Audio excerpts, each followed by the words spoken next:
First day at Nova Academy. The crystalline spires of Nova Academy pierced the violet sky of Centauri Prime, their surfaces reflecting the light of 3 moons in hypnotic patterns. Sarah Chen stood at the base of the main tower, her single duffel bag slung over her shoulder, trying to mask her awe with the practiced calm her Sifu had taught her. At 15, she was the youngest human ever admitted to the Academy's prestigious combat sciences program. A holographic sign floated above. "Welcome, class of 2189. The Mandarin characters flickered beneath 6 other alien languages, a reminder that she was now very far from her grandmother's martial arts school in Guangzhou. Sarah took a deep breath, centering herself as she'd done thousands of times before stepping onto the training floor. The entrance hall bustled with new students, some floating, others crawling, a few seemingly phasing in and out of reality. Sarah moved through them with the fluid grace that 16 years of Tai Chi had ingrained in her muscles. Her new classmates gave her curious looks. Humans were still rare enough in interstellar society to draw attention. "Watch where you're going, soft skin," a gravelly voice rumbled from above. Sarah looked up to see 2 Kraxans looming over her. Their crystalline exoskeletons caught the light, creating prismatic patterns that might have been beautiful if not for the predatory stance they'd adopted. The larger one, nearly 3 meters tall, flexed his 4 arms in what Sarah recognized as a dominance display. "Verex, look," the smaller one chittered. "They're letting prey species into the combat program now." His translator rendered his clicks and whistles into standard English with a sneer built into the tone. Sarah kept her breathing steady, maintaining her center as she'd been taught. "Excuse me," she said politely, moving to step around them. A crystalline arm shot out, blocking her path. "I am Verex Nukrath," the larger one announced. "My family has produced warriors for 17 generations. What could a soft skin possibly hope to learn in combat sciences?" Around them, other students had stopped to watch. Sarah noticed at least 3 different species recording the encounter with various biological and technological means. She remembered her mission briefing. "Maintain cover, avoid drawing unnecessary attention." "I'm here to learn, just like everyone else," Sarah replied, her voice calm but firm. She shifted her weight subtly, adopting a seemingly casual stance that her grandmother would have recognized as serpent watches the road. Verex's crystalline face fractured into what passed for a Kraxan smile. "Learn. Perhaps your first lesson should be about the hierarchy here at Nova Academy. We Kraxans." His words cut off as Sarah moved. To the observers, it seemed she had barely shifted, but somehow Verex's blocking arm was no longer in her path. The Kraxan blinked his compound eyes, trying to process how the small human had flowed around his limb like water around a stone. "Thank you for the welcome," Sarah said, already past them. "I look forward to learning about all the Academy's traditions." She continued walking, her movements still fluid and unhurried. Behind her, she heard the smaller Kraxan whisper, "Did you feel that?" When she moved, it was like silence. "Crix," Verex growled, but Sarah's enhanced hearing picked up the uncertainty in his voice. Sarah allowed herself a small smile as she followed the holographic guide arrows to the dormitory section. Her grandmother had always taught that true strength flowed like water, adapting to any obstacle.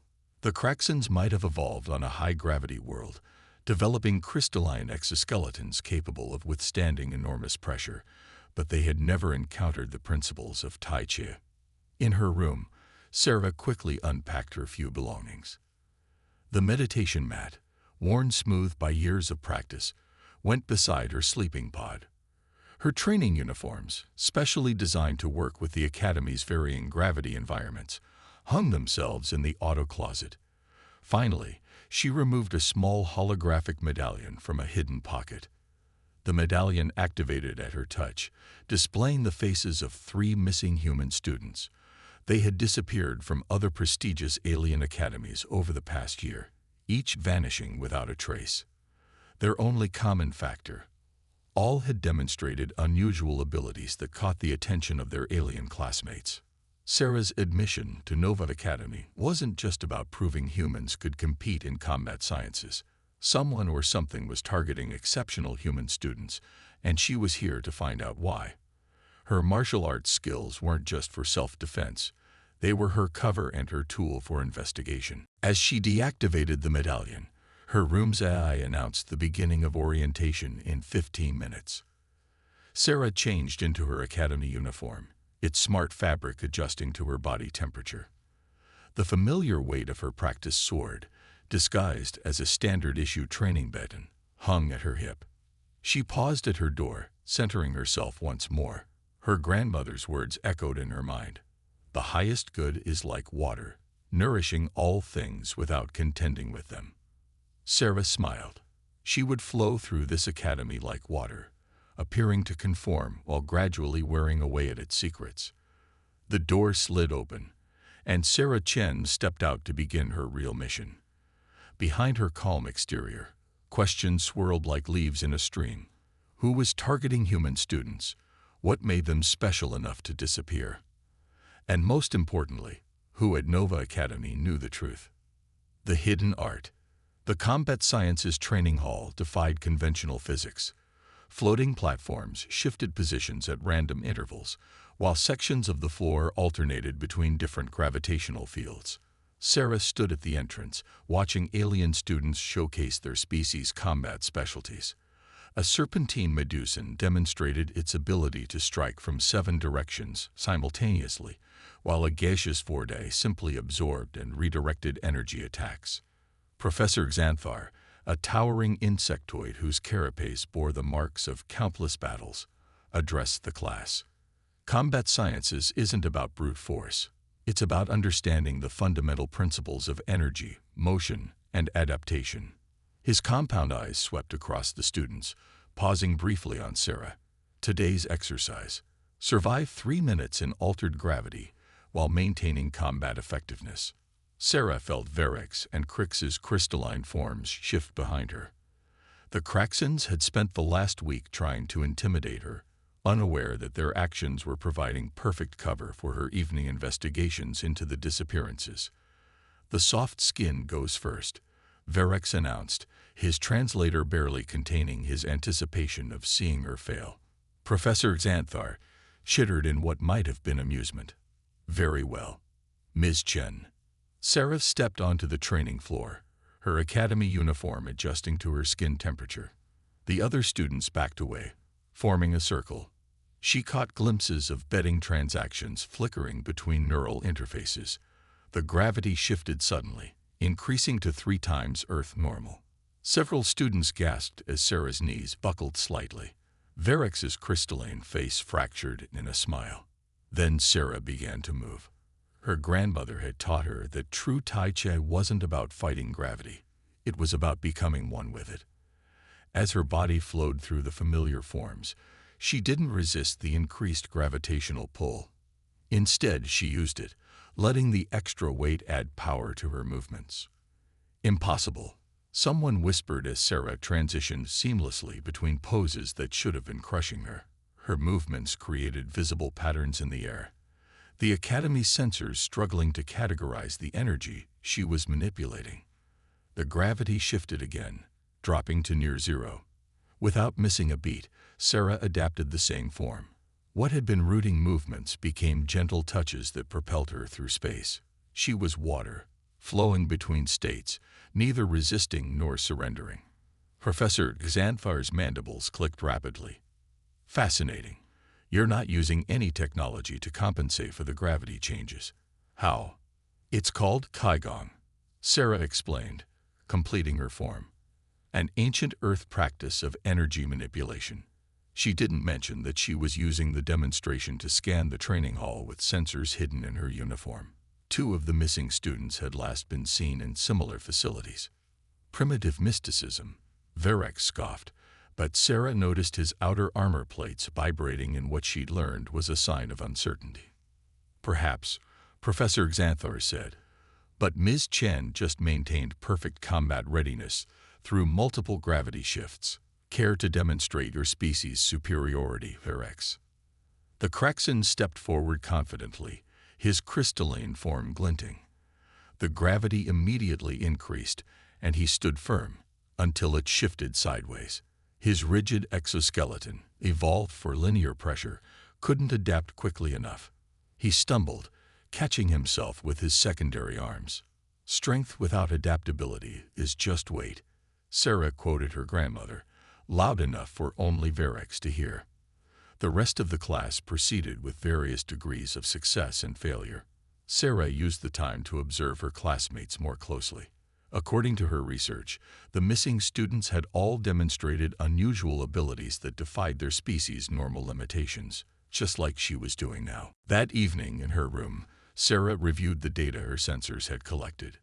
3 distinct energy signatures in the training hall matched patterns she'd detected while investigating the other disappearances.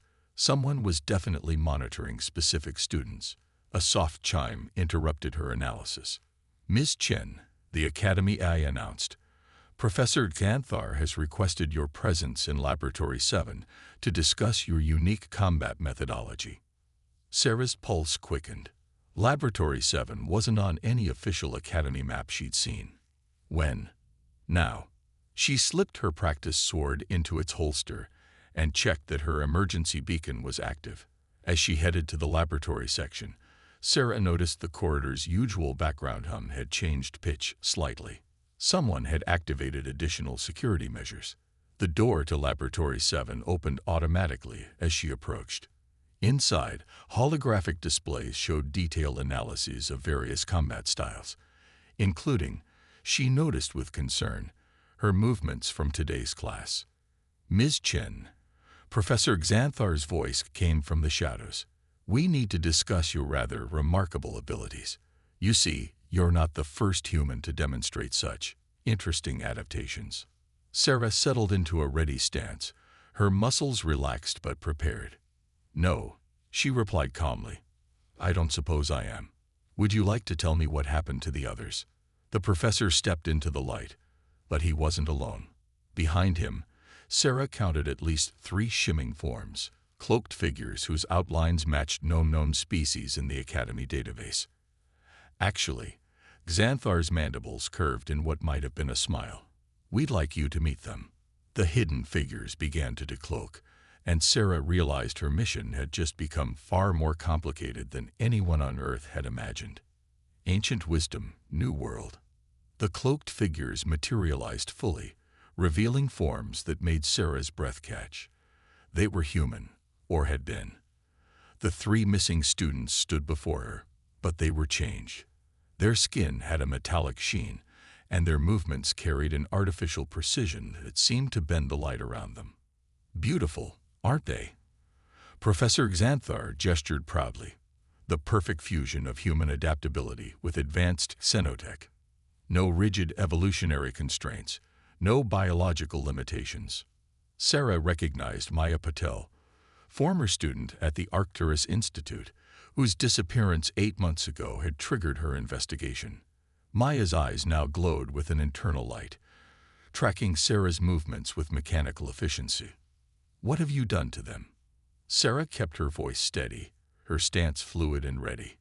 "Done." Tanthar clicked his mandibles in amusement. "We've elevated them. Humans have something unique, an adaptability that defies conventional evolution. Your demonstration today proved it again. While other species develop specific traits for specific environments, humans learn to dance with gravity itself." The changed students moved in perfect synchronization, spreading out to surround her. Sarah noticed their movements mimicked various alien combat styles, Kraxan strength stances, Medusan multi-directional awareness, even the fluid grace of her own Tai Chi. "You're harvesting human adaptability," Sarah realized, turning students into some kind of biomechanical weapons. "Research subjects," Xanthar corrected. Though weapons isn't entirely inaccurate. The Galactic Council has strict laws about developing new military technology, but there are no regulations about enhancing existing life forms. Sarah's mind raced. Her practiced sword felt heavy against her hip, but she knew drawing it would trigger an immediate response. Instead, she relaxed deeper into her stance, letting her breathing fall into the pattern her grandmother had drilled into her since childhood. The ancient masters, she said, beginning to move in a slow circle, taught that true power comes from understanding, not control. Her movements mirrored the changed students, creating a strange harmony in the laboratory space. Primitive philosophy, Xanthar scoffed, but Sarah noticed he had backed away slightly. Is it? Sarah continued her slow movement, her ki flowing through patterns refined over thousands of years. Your enhanced subjects copy different combat styles perfectly, but they don't understand the principles behind them. They're like reflections in water, accurate but empty. Maya and the others matched her movements exactly, but Sarah saw what the professor couldn't. Their perfect mimicry lacked the internal energy flow that made Tai Chi more than just choreographed motion. They were trying to copy the form while missing its essence. Enough philosophy, Xanthar snapped. You've seen too much. Fortunately, we needed another research subject. Subdue her. The enhanced students moved with blinding speed, but Sarah was already flowing like water. She recognized Maya's attack pattern, a perfect replica of the Medusan 7-strike technique from class. Perfect, predictable, and therefore vulnerable. Sarah's response wasn't to block or evade, but to blend. Her grandmother had taught her that Tai Chi was about turning an opponent's energy against themselves. As Maya struck, Sarah yielded and redirected, causing the enhanced student to stumble into her companion. Impossible, Xanthar chittered. Their reaction speeds are beyond human capability. Speed isn't everything, Sarah replied, continuing to move between her attackers like water between rocks. Form without understanding is just empty movement. She caught glimpses of confusion in their augmented eyes. Their programming could copy her techniques but couldn't adapt to her constantly changing energy flow. Each perfect attack met only empty air as Sarah turned their mechanical precision against them. But she knew she couldn't maintain this defense forever. Her hand brushed her emergency beacon, sending a prearranged signal. Now she just had to survive long enough for help to arrive. Fascinating, Xanthar muttered, recording data as the fight continued. Your combat philosophy actually seems to be interfering with their adaptive algorithms. Perhaps we should focus on your brain rather than your physical capabilities when we enhance you. Sarah felt her back touch the laboratory wall. The enhanced students had her cornered, their movements becoming more erratic as their programming tried to compensate for her unconventional defense. Then she felt it. A subtle vibration through the wall that had nothing to do with the fight. She smiled, remembering her grandmother's words. In softness and flexibility lies the greatest strength. Professor, she said calmly, still flowing between attacks, did you ever wonder why I let you lure me down here? The insectoid's compound eyes flickered. Let me. The wall behind Sarah exploded inward, and chaos erupted in Laboratory 7. Through the breach came answers to questions she hadn't even known to ask, and the true scope of her mission finally became clear. The challenge. Through the breach stepped Verex and Crix, their crystalline forms reflecting emergency lights that had begun flashing throughout Laboratory 7. Behind them came a squad of Earth security forces, their adaptive armor shifting to match the laboratory's artificial gravity. Verex. Professor Xanthar's mandibles clicked in confusion. What is the meaning of this? The Kraxen's crystalline face shifted into what Sarah now recognized as a grim smile. Did you think Earth sent just one investigator? His translator now carried a distinct Earth security accent. Sarah hadn't known, but she adapted instantly. You were watching me the whole time. Your grandmother recommended you for this mission, Crix explained, his smaller form moving to secure the enhanced students who had frozen in combat poses. But she also recommended backup. Sarah's mind raced, recalibrating everything she thought she knew. The Kraxen bullies, the constant surveillance, it had all been cover for a much larger operation. She filed that revelation away for later consideration. Right now, they had more urgent problems. Professor Xanthar had backed toward a concealed control panel. This is an outrage. Nova Academy has diplomatic immunity. You have no authority.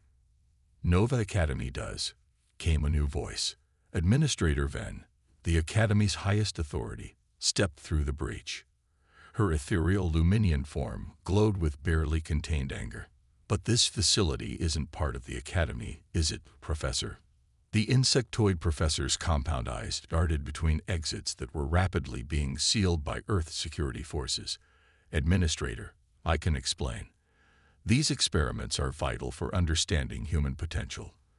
The data we've gathered is illegal, Ven finished. Her light form brightened with intensity, and a violation of everything the Academy stands for. The enhanced students began to move again, their programming responding to some hidden signal from Xanthar. Sarah recognized the shift in their stance. They were preparing to attack not just her now, but everyone in the room. Wait. Sarah moved between the security forces and her altered classmates. They're victims, not enemies. Maya Patel. Remember the Arcturus Institute? Your research on cross-species communication. Maya's augmented eyes flickered. For a moment, something human showed through the mechanical precision of her movements. Their enhancement process isn't complete, Xanthar said smugly. Once it is, there will be nothing left of their original personalities. Only perfect adaptability. Perfect emptiness, Sarah interrupted. She began moving through a Tai Chi form, slow and deliberate. Maya, remember who you are. Form without spirit is nothing.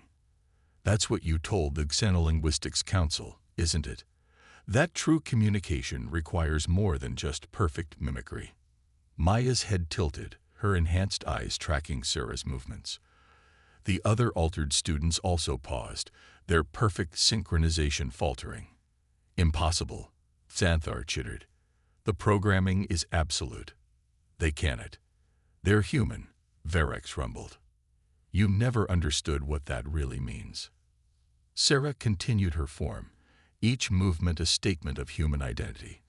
We don't adapt because we're programmed to, she said, speaking to her enhanced classmates. We adapt because we choose to. That's what makes us human. Not perfect mimicry, but the wisdom to know when to change and when to remain true to ourselves. Maya took a step forward, her movements jerky as though fighting against internal programming. When she spoke, her voice was a strange blend of mechanical and human. I remember. The council meeting. They said perfect translation was impossible because true communication requires understanding, not just replication. Sarah finished. She could see the other enhanced students beginning to show similar signs of internal struggle. Professor Xanthar lunged for his control panel. No, I won't let you ruin years of research. His mandibles clicked rapidly as he began entering commands.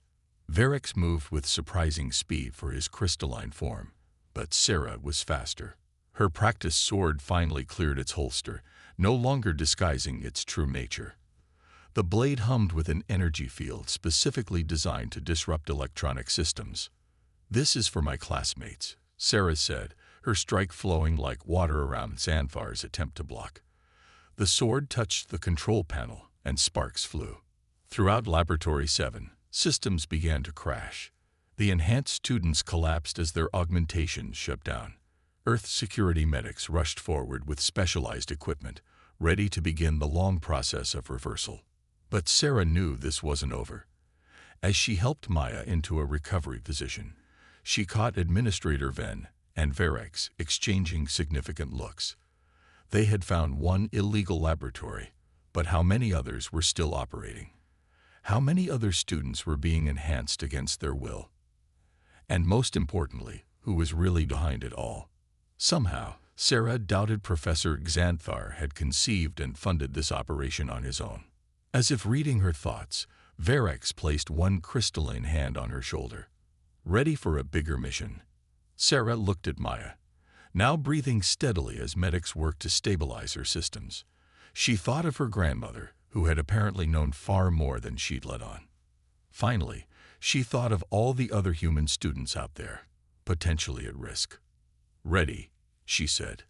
But this time, maybe we could skip the bullying act. Crix made a sound that might have been a laugh. But you handled it so well. Sarah smiled, but her mind was already moving forward, adapting to this new reality. She had come to Nova Academy looking for missing students. She had found something far bigger, a conspiracy that threatened not just individual humans, but humanity's place in the galaxy itself. Her grandmother's voice echoed in her memory. Water can flow, or it can crash. Be like water, my student. It was time to crash. Truth and power. 3 days after the raid on Laboratory 7, Sarah sat in Administrator Ven's private chamber, watching stars streak past through the quantum windows. The Luminian administrator's glow had dimmed to a gentle azure, matching the serene atmosphere she tried to project. But Sarah had learned to read even beings of pure energy. Ven was troubled.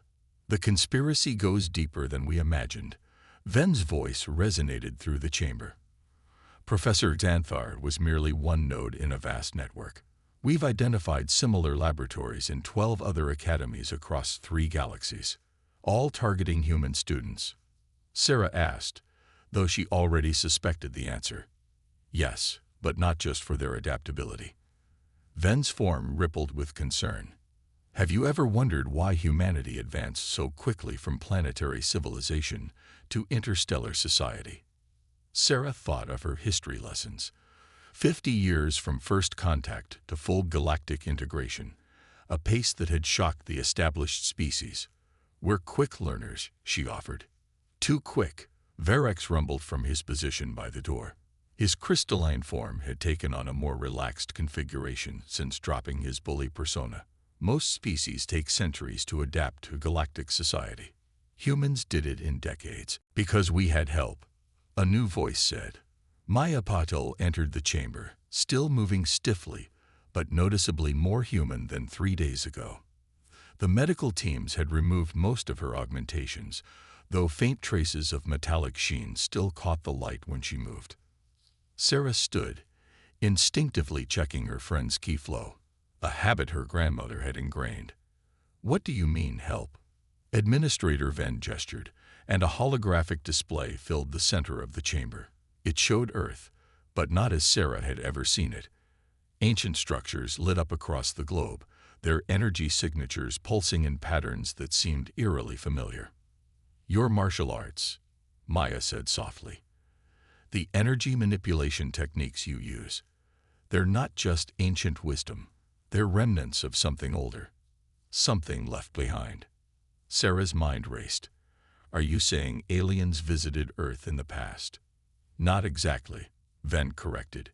We believe Earth was a laboratory itself, an experiment in guided evolution spanning millions of years.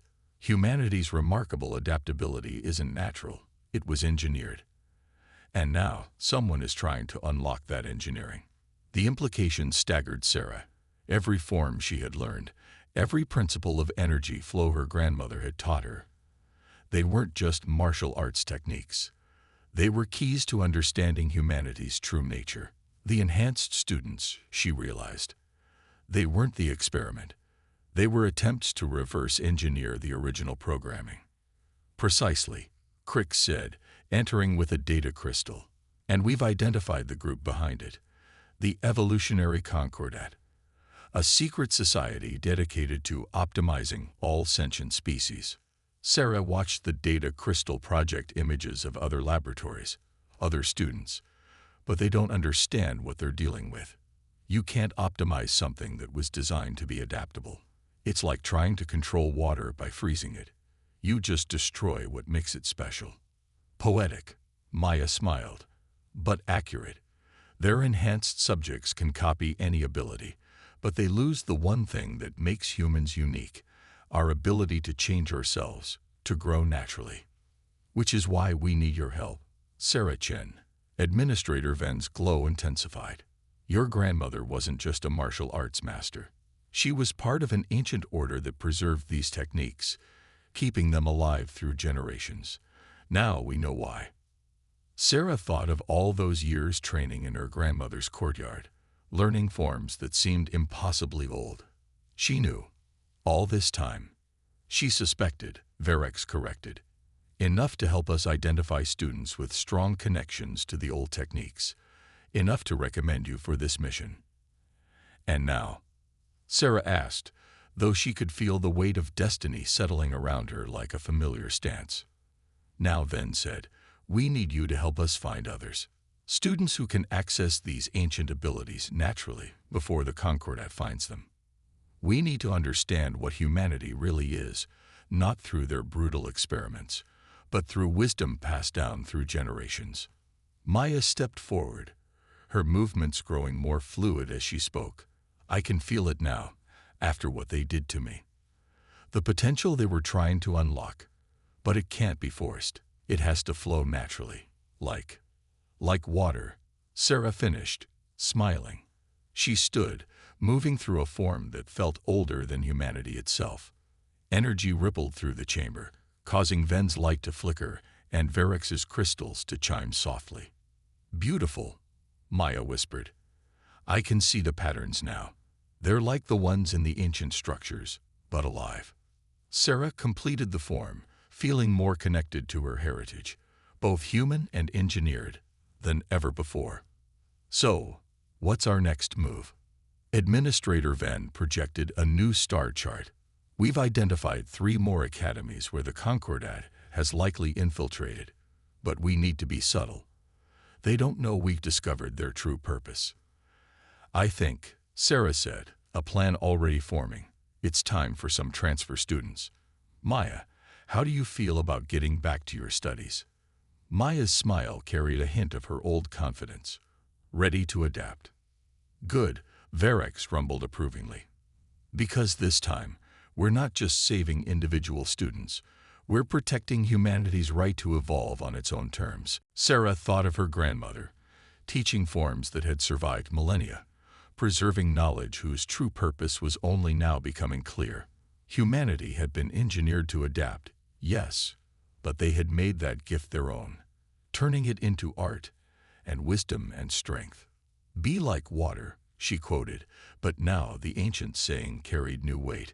Flow naturally, adapt constantly, and when necessary. Crash, they finished together. Outside the quantum windows, stars continued their eternal dance, unaware that humanity's next great adaptation was about to begin. Sarah Chin shifted her stance, ready to face whatever came next. After all, change was what humans did best.